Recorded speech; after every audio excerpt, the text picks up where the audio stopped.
আসসালামু আলাইকুম রহমতুল্লাহি ওবরকাতুহু। সম্মানিত দর্শক, শেখ হাসিনার দেশে ফেরা নিয়ে নিদারুণ বিতর্ক চলছে। রয়টার্সের সঙ্গে একটি লিখিত সাক্ষাৎকারে তিনি জানিয়েছেন যে তিনি ২০২৬ সনের ডিসেম্বরের মাসের মধ্যে উইদিন ডিসেম্বর তিনি দেশে ফিরবেন। আর তার এই বক্তব্যের পর সারা বাংলাদেশ নড়ে চড়ে বসেছে।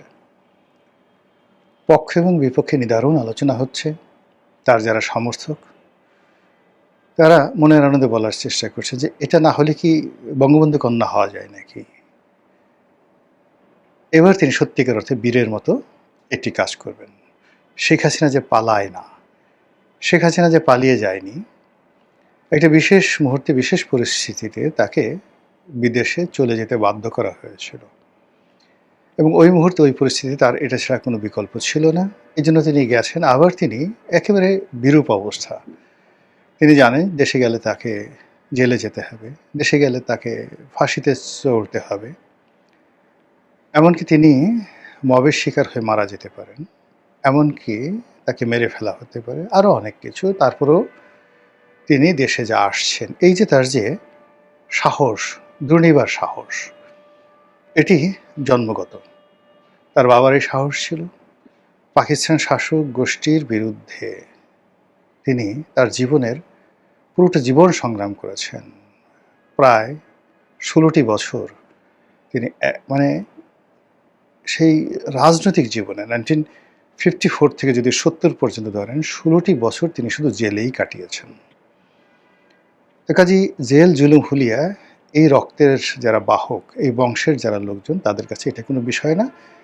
এটা প্রমাণ করার জন্য শেখ হাসিনা তার এই বৃদ্ধ বয়সে যখন একটা মানুষ কবরে যেতে চায়, তসবিহ তাহলিল করতে চায়, দোয়া দরুদ পড়ে জীবন কাটাতে চায়, সে তখন সে ৮০ বছর বয়সে, তাও আবার বিধবা, তাও আবার পিতৃহীন না, মাতৃহীনা, ভাই বোন আত্মীয়-স্বজন দুনিয়াতে কেউ নেই। তো সেই অবস্থাতে তিনি সারা দুনিয়ার বিরুদ্ধে একা লড়ছেন শুধু আল্লাহর প্রতি ভরসা করে। এটাই শেখ হাসিনা, এটাই বঙ্গবন্ধু কন্যা, এটাই আওয়ামী লীগের রাজনীতি, এই কথা বলছেন। আর আওয়ামী লীগের লোকজন, আরে বাবা, জয় বাংলা, জয় বঙ্গবন্ধু, ধরো মারো কাটো, খেয়ে ফেলবো। এইবার মানে তারা স্বপ্নে বিভোর যে শুধু শেখ হাসিনা আসে, আবার তারা ক্ষমতা পায়, তাহলে তারা এই বাংলাদেশে কি কি করবে মোটামুটি সব কিছু ডায়েরিতে লিখে রেখেছে যেন ভুলে না যায়। তার যারা প্রতিপক্ষ, তারা যথারীতি হুঙ্কারকে ঠাট্টা করছেন যে আরে না না, একবার হাতি যদি গর্তে পড়ে সে আর উঠতে পারে না। হাতির বাহাদুরি যতক্ষণ সে মানে গর্তের বাইরে থাকে। তো শেখ হাসিনা যে গর্তে পড়ে গেছেন সেক্ষেত্রে তিনি আর উঠতে পারবেন না। আরেকজন বা আর এক পক্ষ বলার চেষ্টাই করছে যে আপা এই ডিসেম্বর কেন, পারলে আজকে আসেন, আমাদের তার তর সইছে না। আপনার জন্য জেলখানা প্রস্তুত, আপনার জন্য ফাঁসির মঞ্চ প্রস্তুত, আপনার জন্য ফাঁসির রায় রেডি করা আছে, আপনি আসবেন আর ঝুলে পড়বেন, আর আমরা আপনাকে শাস্তি দিয়ে মনের আনন্দে বগল বাজাবো। কামন কামন আপা, আসেন আসেন আসেন ম্যাডাম, আসেন জনাবা, আসেন। এরকম একটা পক্ষ বলছেন। আর এক পক্ষ বলছেন যে আসার সঙ্গে সঙ্গেই তাকে ফাঁসিতে লটকানো হবে। এই ধরনের যে হুমকি ধামকি, কথাবার্তা, পাল্টা বক্তব্য, এগুলো চলছে।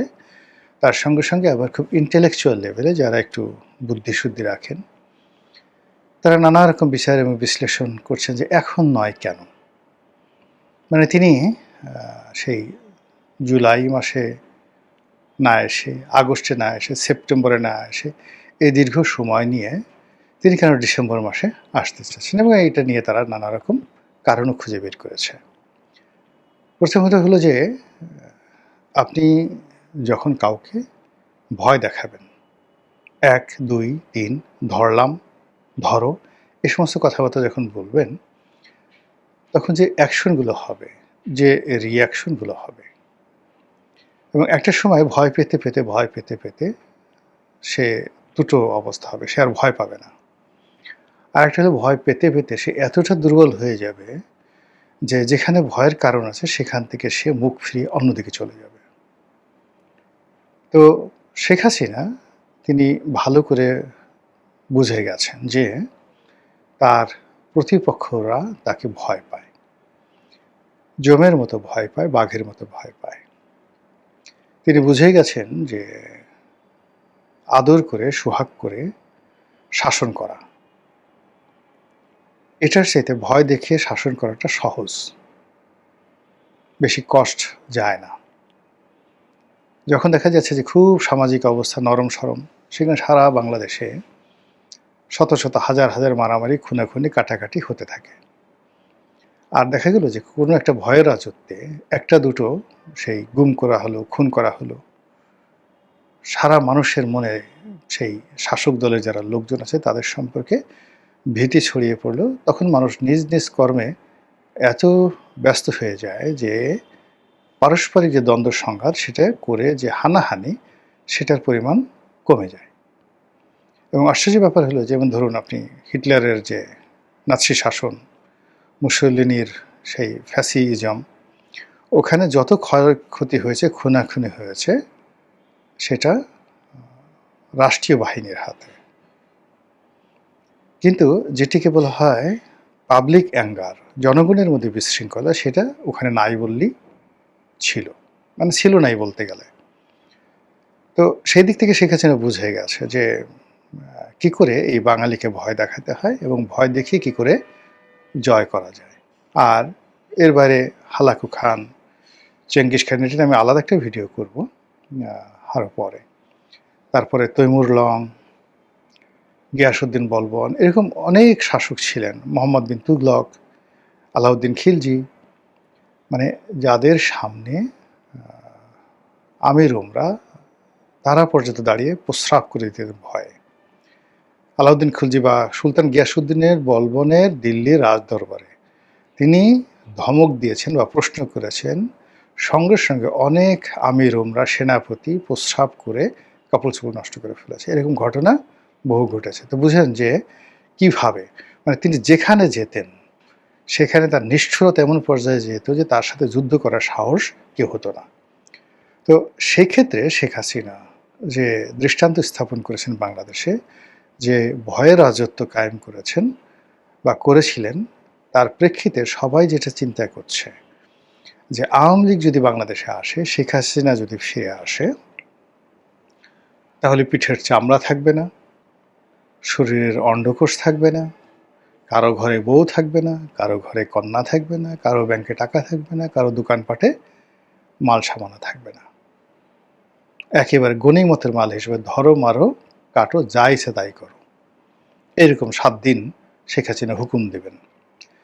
তো এরকম অবস্থা যদি চলতে থাকে বা হয়, তার থেকে বাঁচার জন্য দুটো পদ্ধতি রয়েছে। একটি পদ্ধতি হলো যে সম্মিলিতভাবে শক্তি অর্জন করে ঐক্যবদ্ধ হয়ে শেখ হাসিনার আগমন, তার সন্ত্রাস, তার বাহিনীর সন্ত্রাসকে রুখে দেওয়া, যেটি চরিত্রগতভাবে বাঙালি নেই। বাঙালি সবসময় শক্তের ভক্ত, নরমের জম। তারা যখন দৌড়ায়, আপনি পিছন থেকে ধরেন ধাওয়া দিচ্ছেন, কোনো অবস্থাতে তারা পিছনে তাকায় না, তারা দেখেও না যে কে তাড়া দিল বা কে পিছনে আসে। আপনি বলছেন যে ধর, অমনি নিউ মার্কেটের সেই বা নীলক্ষেতের মোড় থেকে বা সিটি কলেজের মোড় থেকে বা শাপলা চত্বর থেকে তারা দৌড় শুরু করবে। দৌড় শুরু করে ৩-৪ কিলোমিটার যাওয়ার পরে তাদের তখন মনে হবে যে পিছনে তাকায় দেখিতে কেউ আসছে কিনা, তাকায় দেখা গেল কেউ আসেনি। এই হলো আমাদের দৌড়ের ইতিহাস। এরপরে আমরা যখন দৌড়াই, তখন নিচে বাঁচার জন্য আমরা যে কাজ করি, পাশের যে লোক তাকে ধাক্কা মারি। ধাক্কা মারি এই কারণে যেন সে পড়ে যায়, পড়ে যাওয়ার পর তাকে যারা তাড়াচ্ছে তারা যেন ওই যে পড়ে গেল তাকে ধরে ফেলে এবং আমাকে যেন বাঁচায়। এই জন্য আমি পাশের লোকের ধাক্কা দিই, পাশের লোকের ল্যাং মারি, সামনে যে লোকটা আছে তার কলারটা ধরে টেনে তাকে পিছনে দিয়ে আমি দৌড়ে চলে যাই। আমাদের দেশে যে সকল মিছিল হয়, রাজনৈতিক মিছিল হয়, সেই মিছিলে যে পুলিশের লাঠিচার্জ হয়, সেই লাঠিচার্জের সময় দেখবেন রাজনীতির, সেটা আওয়ামী লীগ, বিএনপি, জামাত যাদের হোক না কেন, মানে এইভাবে চেইন করে একজনের হাত ধরে রুখে দেওয়ায় না আর একসাথে পালায় না, তারা সবাই বিচ্ছিন্নভাবে পালায়। একে অপরের সাথে পাল্লা দিয়ে পালায় এবং পালানোর সময় ওই আমি যেইভাবে বললাম তাদের সহযোদ্ধাকে কাউকে ল্যাং মারে, কাউকে পিছনে ফেলে দেয়, কাউকে সামনে নিয়ে এগোয়। এরকম একটা পরিস্থিতি তারা তৈরি করে। তো সেই ক্ষেত্রে শেখ হাসিনার বিরুদ্ধে সম্মিলিতভাবে একত্র হবে, রুখে দাঁড়াবে, এটা আমাদের ডিকশনারিতে নেই। যদি এটা নতুন করে হয় সেটা আমাদের একটা নতুন অর্জন হবে। এই গেল এক। ২ নম্বর হলো যে আমরা খুবই কলহপ্রবণ একটা জাতি। ইবনে বতুতা থেকে শুরু করে ফাহিয়ান থেকে শুরু করে অন্য যে সকল বিদেশি পর্যটকরা রয়েছেন, বিশেষ করে মিনহাসুস সিরাজ, তিনি এই ভারতবর্ষের লোকজন সম্পর্কে, বাঙালিদের সম্পর্কে যে সকল কথাবার্তা বলেছেন, তার প্রথম পরিচয় হলো আমরা খুবই অস্থির চিত্ত এবং কলহপ্রবণ, সন্দেহপ্রবণ এবং সুখের সময় আমরা নষ্ট করি কলহ বিবাদ করে। এবং আমাদের দেশে দেখবেন যে বিয়ে বাড়িতে যে সকল ঝগড়াঝাটি হয়, বিয়ে বাড়িতে সুখের সময়, সেখানে খুব ছোটোখাটো বিষয় নিয়ে পান নিয়ে ঝগড়া হয়, গেট কাটার সময় ঝগড়া হয়, খাবার টেবিলে আমার মাংসের পরিমাণ কম হলে কেন, বা ওকে রান দিলি কেন, আমাকে থান দিলি কেন, এগুলো নিয়ে ঝগড়াঝাটি হয়ে বিয়ে ভেঙে যায়। এই হলো আমাদের দেশের পরিবেশ, যেখানে আমরা প্রকৃতিগতভাবে যে কোনো সুখের পরিবেশকে, শান্তির পরিবেশকে নিজেরা ঘেটে ঘুটে সেখানে সেগুলোকে কর্দমাক্ত করে ফেলি। তো সেই দিক থেকে যেটা হলো যে এখন বিএনপি জামাতের সত্যিকার অর্থে সুখের সময়। কোনো there is no reason BNP এবং জামাত পরস্পরের বিরুদ্ধে, বা এনসিপি, এই তিনটি রাজনৈতিক দল একে অপরকে দায়ী করবে, গালাগালি করবে, দেয়ার ইজ নো রিজন। সবাই তারা যে পেয়েছে, যা কিছু পেয়েছে, এটা beyond there expectation and limitation. তাদের যেটা সীমাবদ্ধতা ছিল এটা অতিক্রম করে তারা বিজয়ী হয়েছে। তারা যেটা পেয়েছে সেটা তাদের স্বপ্নেরও অতীত। সবাই, বিএনপি এত মেজরিটি পাবে, এনসিপি এতগুলো মানে এমপি হবে, বা তাদের দল পার্লামেন্টে যাবে, নাহিদ চিফ হুইপ হবে, জামাতের আমির বিরোধী দলীয় নেতা হবে, ৭৭টা তারা সিট পাবে। মানে it is absurd and impossible. এটা ইতিহাসে একবারই ঘটেছে, অতীতে কখনো ঘটেনি এবং আগামীতেও ঘটবে বলে আমার কাছে মনে হচ্ছে না। কিন্তু এই যে একটা সুখের সময়, এটাকে যে তারা উপভোগ করবে, আনন্দ করবে, তা না করে তারা কলহ এবং বিবাদ করছে বাঙালির অতীত ইতিহাসের কারণে। তারা একে অপরের বিরুদ্ধে ঘুরো করছে, তারা একে অপরকে খোঁটা দিচ্ছে এবং এটি লড়াই এবং সংগ্রামের পথ এমনভাবে উন্মুক্ত করছে যা দিয়ে আলটিমেটলি শেষ পর্যন্ত শেখ হাসিনার মানে আসার যে পথ, এটি উন্মুক্ত হয়ে যাবে।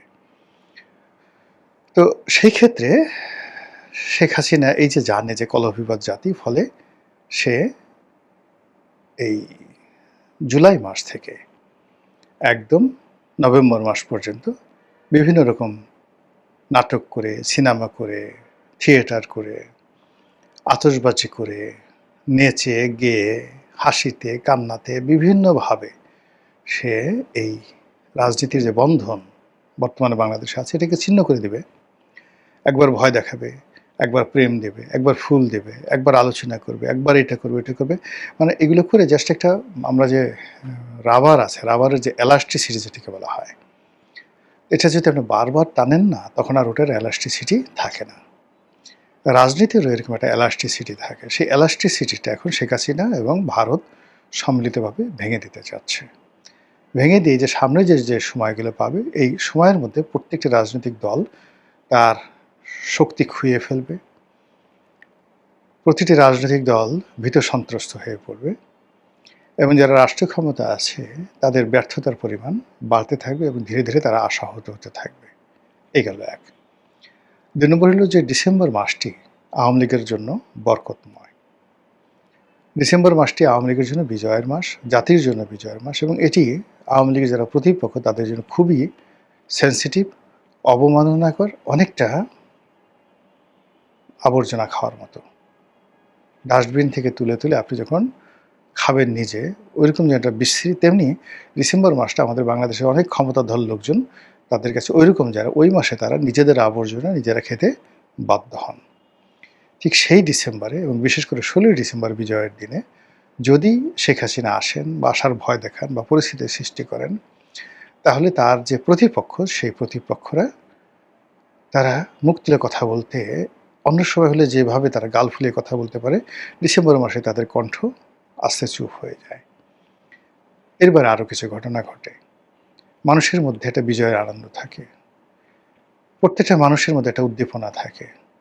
বিজয়ের আনন্দ থাকে, উদ্দীপনা থাকে। তো সেই অর্থে আওয়ামী লীগের লোকজন অন্য যে সময় যে অবস্থায় থাকুক না কেন, ডিসেম্বর মাসে তাদের উদ্দীপনাটা বাড়বে। নভেম্বর থেকে একেবারে ফেব্রুয়ারি পর্যন্ত এই উদ্দীপনাটা তাদের মধ্যে কাজ করবে। ঠিক সেই সময়টাতে আসুন বা না আসুন, তিনি এই যে আসার যে ঘোষণাটা দিয়েছেন, এটা তার দলের নেতাকর্মীকে চিয়ার আপ করবে। আর কোনো কারণে যদি পরিবেশ, পরিস্থিতি, আন্তর্জাতিক নেগোসিয়েশন, হোয়াটএভার মেবি, যাই হোক না কেন, তিনি যদি ঝুঁকিটা নিয়েই বসেন, তাহলে সেটা সামাল দেওয়া সরকারের জন্য ভীষণ রকম কঠিন হয়ে যাবে। এত কঠিন হয়ে যাবে যেটা আমরা কল্পনাও করতে পারছি না। মহান আল্লাহ আমাদের সবাইকে হেদায়েত দান করুন এবং হেফাজত করুন। আসসালামু আলাইকুম ওয়া রাহমাতুল্লাহি ওয়া বারাকাতুহু।